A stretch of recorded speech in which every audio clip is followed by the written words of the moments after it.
Hey, what's going on, guys? And today I wanted to do a video review for the Sony STR-DH790 receiver. So I'm actually going to go through and I'll kind of demo all the options with this receiver. I'll talk a little bit about my setup, kind of walk you through everything, and then we're actually going to do a sound demo as well.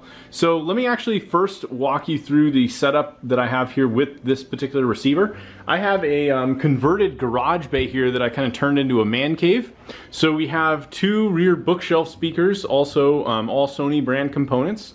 I have two tower speakers, each with the additional Atmos firing speakers here on top. And then I have a single 10-inch subwoofer, and additionally I'm using the second sub out on this receiver to power transducers that actually vibrate and put bass into all of these movie theater seats.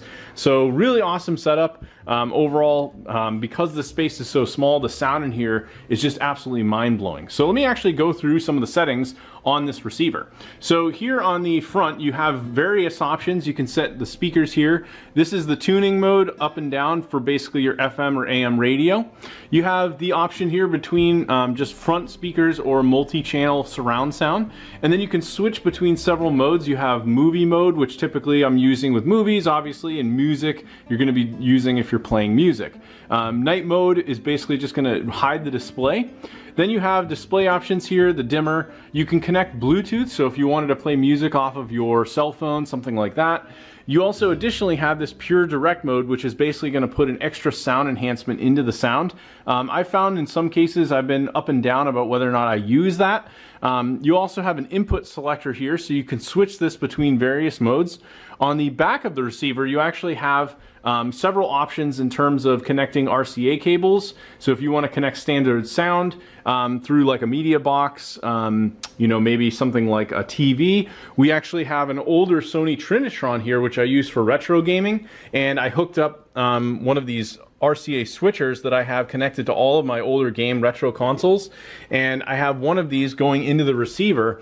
So if I simply want to turn on my TV, I have the Sony CRT outputting into my satellite option on the receiver. I have the main LG OLED above here connected via optical in the TV setting, and then I've also got a subwoofer, a second subwoofer out that's allowing me to utilize this additional box here to run off of the sensor that then powers all of these seats.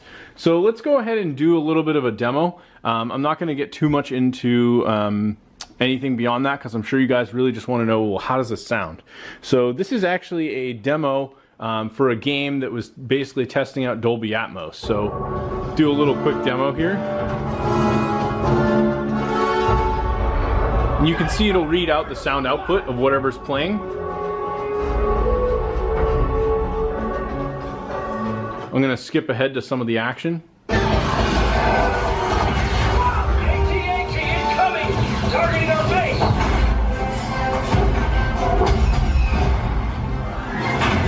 Rebels incoming! The rebels have activated the upload. Alright, so that gives you a quick little demo. The biggest thing with this that I found is that I particularly wanted to upgrade to the DH790 versus the 500 series because that allows you to integrate the Dolby Atmos speakers into the entire setup. I basically custom cut all of the wire. You can just get standard speaker wire online, and I custom cut this to length, ran this back to the receiver and connected everything. You want to make sure that none of the wires overlap when you connect the receiver, otherwise this will actually go into a protect mode where it will shut down the receiver, usually because you're crossing the copper on both ends of the connections from red and black. Other than that, this receiver has been working extremely well. I have the HDMI ARC connected to this, so I'm able to connect it directly to the receiver, and I also have an additional HDMI cable running from this TV all the way across back into my PC, so I'm able to play computer games that are normally run on the computer and display them up here, and I can utilize the HDMI output of the sound from my PC and have it come through my Atmos system. So it works really, really well, really awesome for playing games, doing local multiplayer stuff or single player games. I did also want to go through the actual remote here. So I'm typically now just using my LG TV remote. I also have the original CRT remote for the Sony, and then I have this to control all the sound. So this pretty much gives you all the same options you have on the front face. You can go through Bluetooth, media, Blu-ray, satellite, game. So again, all of these options are based on what you connect to this.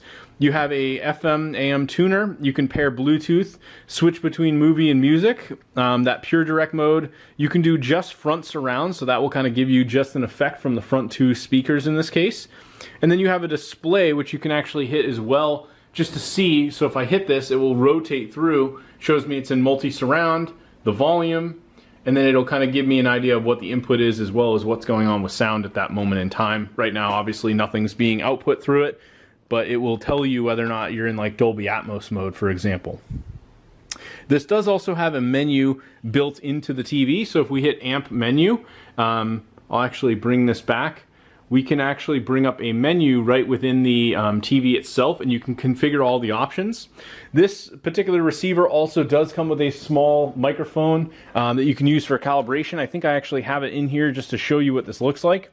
So you get a really long cord that this comes with and a small microphone. This then plugs in to the front section here for the calibration, and this allows you to set this up. So I kind of placed it right here in my middle seat, just sort of centered amongst the entire speaker setup, and that allows this to calibrate based on the size of the room. So overall, I'm extremely impressed with the sound. I love that this is a really good contender in the Dolby Atmos space in terms of what you can do with receivers. You got plenty of connectivity options. You can connect up to 4 devices, not including an optical, and then you of course have the Bluetooth settings, which seem to work really well. This also syncs quite nicely with the TV, so if I turn off the TV, that comes off, right? As well as other components, I have the subwoofer set to auto off, so this is basically turning on and off. As you can see, it already turned off just to save power because of the fact that I've already paused you know, what we're watching on TV. Anyway, I think if you're looking for a powerful receiver, this is definitely a good one to go with, and I highly recommend it. Anyway, thanks for watching.